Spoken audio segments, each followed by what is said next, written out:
وہ کہتے کہ اگر تم ہم سے تمسخر کرتے ہو تو جس طرح تم ہم سے تمسخر کرتے ہو اسی طرح ایک وقت ہم بھی تم سے تمسخر کریں گے، اور تم کو جلد معلوم ہو جائے گا کہ کس پر عذاب آتا ہے جو اسے رسوا کرے گا، اور کس پر ہمیشہ کا عذاب نازل ہوتا ہے، یہاں تک کہ جب ہمارا حکم آ پہنچا اور تنور جوش مارنے لگا تو ہم نے نوح کو حکم دیا کہ ہر قسم کے پالتو جانوروں میں سے جوڑا جوڑا یعنی ایک ایک نر اور ایک ایک مادہ لے لو، اور جس شخص کی نسبت حکم ہو چکا ہے کہ ہلاک ہو جائے گا اس کو چھوڑ کر اپنے گھر والوں کو اور جو ایمان لایا ہو اس کو کشتی میں سوار کر لو،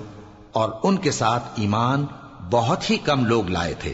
نوح نے کہا کہ اللہ کا نام لے کر کہ اسی کے کرم سے اس کا چلنا اور ٹھہرنا ہے، اس میں سوار ہو جاؤ، بے شک میرا پروردگار بخشنے والا ہے، مہربان ہے۔